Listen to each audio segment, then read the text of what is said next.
아이고, 또 시작이네. 술자리에서든 가족 모임에서든 꼭 한 명씩 있습니다. 괜히 신경이 곤두서 있고 말 한마디에 발끈해서 욱하는 사람. 다들 조용해지고 분위기가 얼어붙지만 정작 본인은 아랑곳하지 않고 목소리를 높입니다. 젊었을 땐 뭐 저런 사람이 다 있나 하고 넘어갔지만 이제는 이런 상황이 피곤하기만 합니다. 그 사람이 화를 내면 괜히 나까지 불편해지고 대꾸라도 했다가는 싸움이 커지기 일쑤죠. 하지만 무작정 피하는 것도 답이 아닙니다. 그럴 때 필요한 건 한마디로 상대를 조용히 만드는 현명한 대응법입니다. 괜히 감정 싸움으로 번지지 않으면서도 분위기를 바로 정리할 수 있는 말들이 있죠.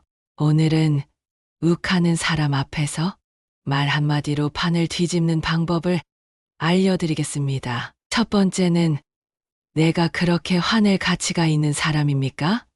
입니다. 60대 중년 남성 김영수 씨는 매달 한 번씩 동네 친구들과 만나 술 한잔하는 시간을 소중하게 여겼습니다. 친구들은 30년 넘게 알고 지낸 사이였기에 서로 거침없는 농담을 주고받으며 편하게 지냈습니다. 그런데 이날은 분위기가 조금 달랐습니다. 평소 성격이 급하고 다혈질인 박철수 씨가 사소한 말다툼 끝에 얼굴을 붉히더니 결국 목소리를 높였습니다. 야, 너는 말을 좀 똑바로 해.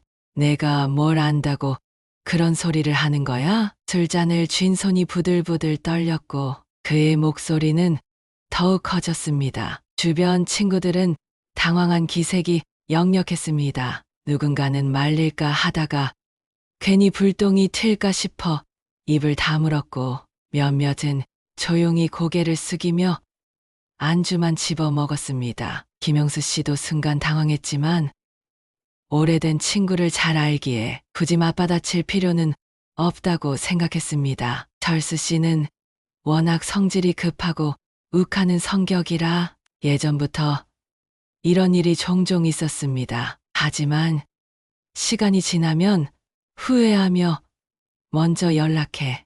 야, 내가 어제 좀 심했지? 미안하다라고 사과하는 스타일이었습니다. 그래서 이번에도 감정적으로 대응할 필요는 없다고 판단했습니다. 김영수 씨는 조용히 술잔을 내려놓고 철수 씨를 바라보며 피식 웃으며 말했습니다. 야, 내가 그렇게 화낼 가치가 있는 사람이냐? 친구들은 이 말에 순간 정적이 흘렀습니다. 철수 씨도 당황한 듯 눈을 깜빡이며 김영수 씨를 쳐다보았습니다.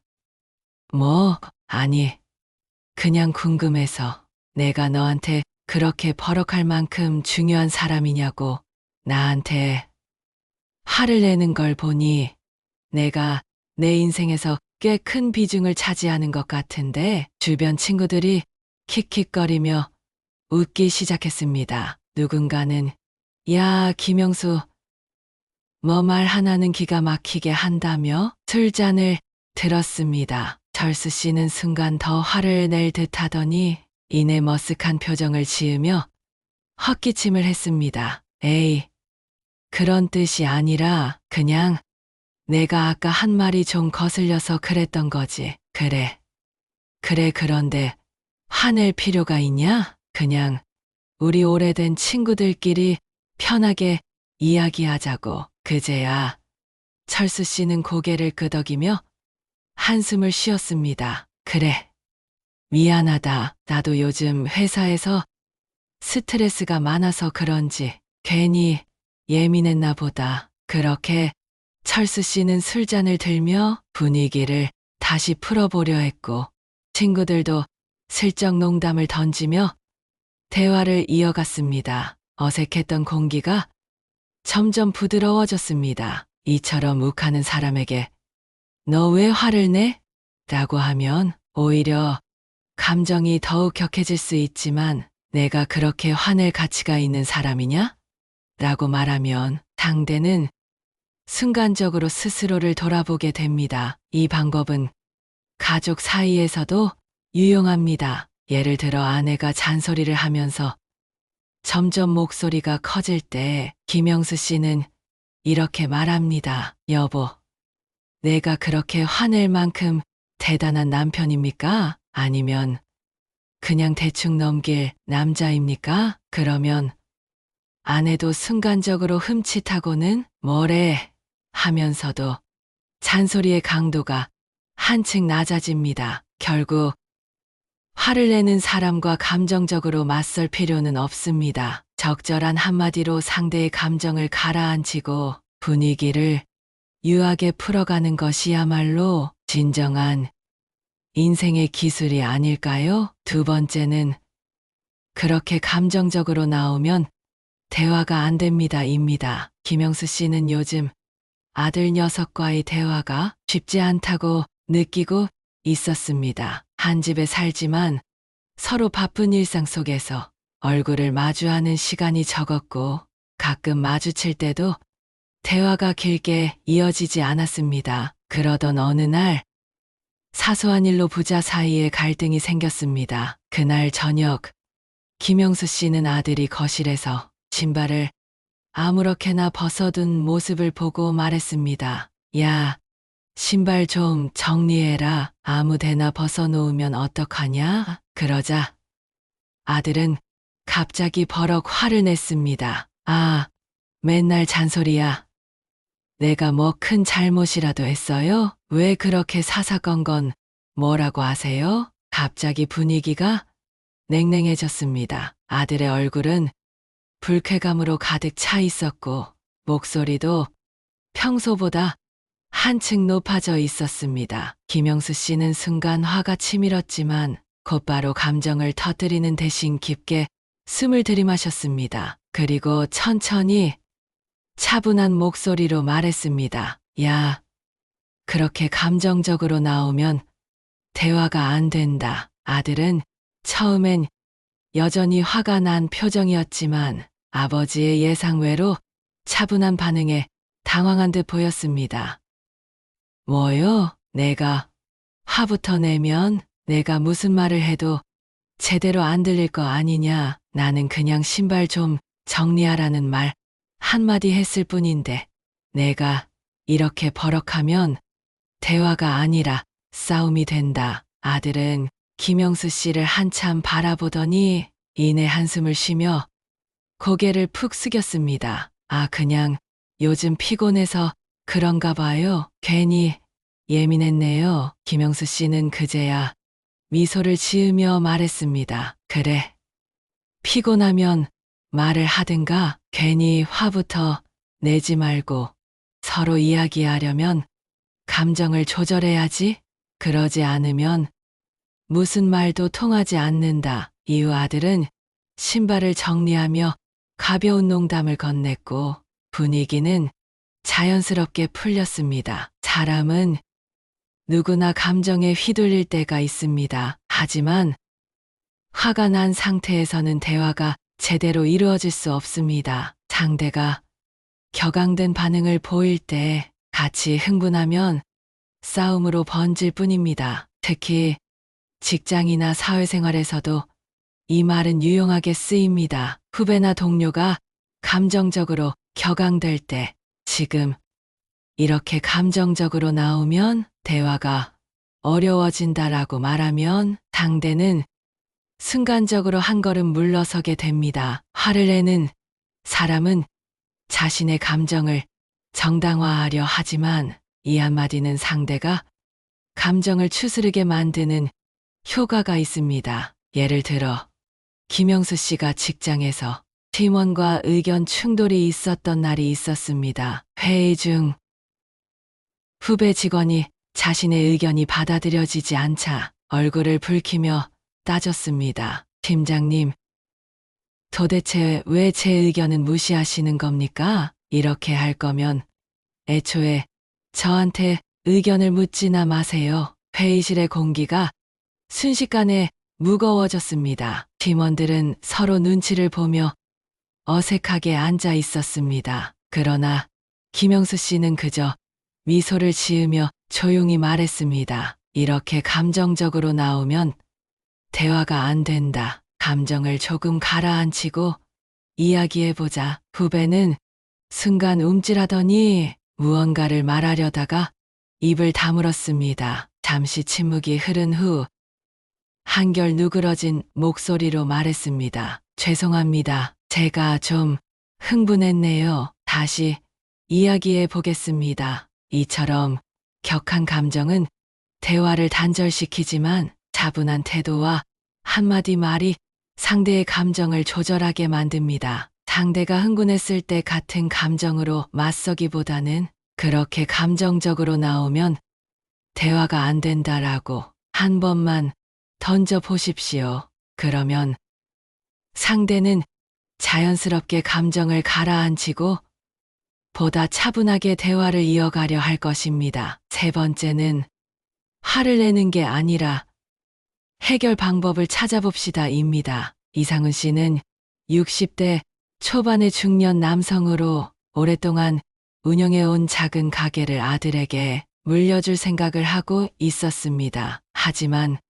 가게 운영 방식에 대한 의견 차이로 부자 간의 갈등이 자주 생겼습니다. 어느 날 가게 정리 문제로 대화를 나누던 중 아들 상민 씨가 갑자기 목소리를 높였습니다. 아버지, 그러니까 요즘 시대가 변했다고요. 옛날처럼 그냥 사람들 많이 오겠지 하고 기다리면 되는 게 아니에요. 온라인 홍보도 하고 할인 행사도 해야 한다고요. 이상훈 씨는 아들의 말에 기분이 상했습니다. 본인은 수십 년 동안 가게를 운영하며 나름대로 단골도 만들고 장사하는 법을 터득했다고 생각했기 때문입니다. 하지만 아들은 그런 방식이 더 이상 통하지 않는다고 주장하며 점점 흥분한 목소리로 말을 이어갔습니다. 아버지는 그냥 옛날 방식이 최고라고 생각하시잖아요. 제가 뭐라도 바꿔보려 하면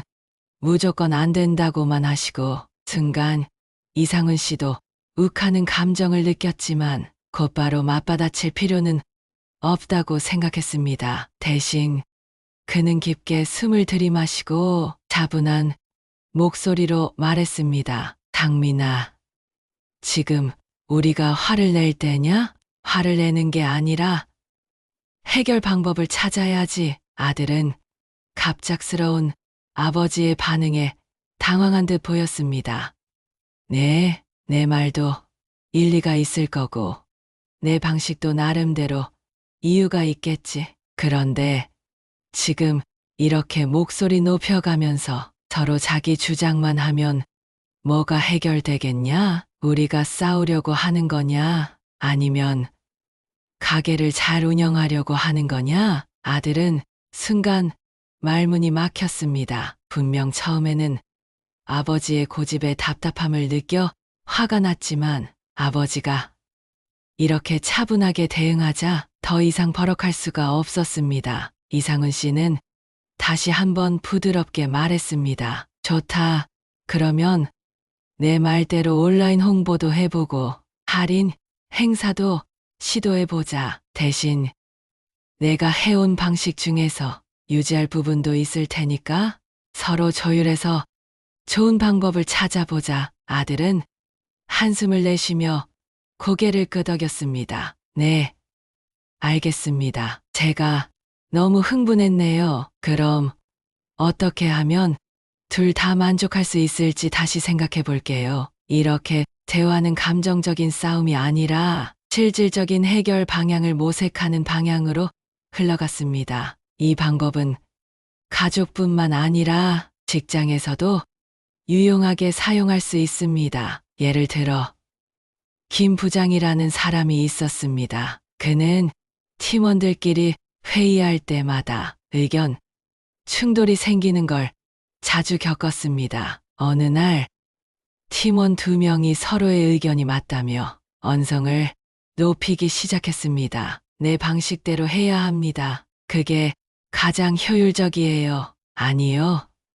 그렇게 하면 시간만 더 걸린다니까요. 순식간에 회의실의 분위기가 팽팽해졌습니다. 김 부장은 가만히 듣고 있다가 조용히 손을 들며 말을 했습니다. 잠깐만요. 지금 우리가 화를 낼 일이 아니라 해결 방법을 찾아야 하지 않겠습니까? 두 팀원은 순간 서로를 바라보며 머쓱한 표정을 지었습니다. 김 부장은 미소를 지으며 말을 이었습니다. 각자 방식이 다를 수 있고 의견이 충돌할 수도 있습니다. 하지만 지금 중요한 건 누가 옳으냐가 아니라 어떤 방법이 가장 현실적이고 효과적인지 고민하는 것입니다. 그러니까 서로 조금씩 양보하면서 해결책을 찾도록 합시다. 이 말이 끝나자 회의실의 분위기는 차분해졌습니다. 결국 두 팀원은 각자의 의견을 조율해 합리적인 방안을 마련할 수 있었습니다. 사람들은 감정이 앞설 때 문제 해결보다 자기 입장을 고수하는데 집중하는 경우가 많습니다. 하지만 그럴 때일수록 한 발짝 물러서서 화를 낼 게 아니라 해결 방법을 찾아야 한다는 한마디를 던져 보십시오. 그러면 상대도 감정을 가라앉히고 더 현실적인 방향으로 생각하게 될 것입니다. 결국 중요한 것은 누가 이기느냐가 아니라 어떻게 하면 더 좋은 결과를 얻을 수 있느냐입니다. 감정을 다스리고 해결책을 찾는 것이야말로 인생에서 가장 필요한 지혜가 아닐까요? 살다 보면 예상치 못한 순간에 욱하는 사람을 만나게 됩니다. 때로는 가족이, 때로는 친구가, 직장 동료가 감정적으로 격해질 때가 있습니다. 그런 상황에서 같이 흥분하면 싸움만 커지고 대화는 더 이상 진행되지 않습니다. 하지만 오늘 이야기한 3가지 방법을 떠올려 보십시오. 첫째, 내가 그렇게 화낼 가치가 있는 사람입니까? 이 한마디는 상대가 스스로를 돌아보게 만듭니다. 감정적으로 치닫는 상황에서 한 걸음 물러서게 하고 불필요한 싸움을 막아줍니다. 둘째, 그렇게 감정적으로 나오면 대화가 안 됩니다. 상대가 격앙된 상태에서 무슨 말을 해도 소용이 없습니다. 이 말을 던지면 감정의 흐름을 끊고 상대가 차분히 생각할 수 있도록 유도할 수 있습니다. 셋째, 화를 내는 게 아니라 해결 방법을 찾아봅시다. 가장 중요한 것은 문제 해결입니다. 화를 내는 것이 아니라 현실적으로 어떤 방법이 최선인지 고민하게 만들면 대화는 더 생산적으로 흘러가게 됩니다. 사람은 감정적인 동물입니다. 하지만 지혜로운 사람은 감정을 다스리고 말 한마디로 분위기를 바꿀 수 있습니다. 오늘 이야기한 방법들을 기억해 둔다면 욱하는 사람 앞에서도 당황하지 않고 오히려 상황을 주도할 수 있을 것입니다. 앞으로는 불필요한 감정 소모 없이 현명한 한마디로 상대의 화를 가라앉히고 대화를 이끄는 사람이 되시길 바랍니다. 오늘 이야기가 여러분의 삶에 조금이나마 도움이 되었으면 좋겠습니다. 다음 이야기가 궁금하신 분들은 구독 버튼을 꼭 눌러주세요. 그리고 좋아요와 댓글은 저에게 큰 힘이 됩니다. 이상 여러분의 인생을 스케치해드리는 청춘 스케치였습니다. 감사합니다.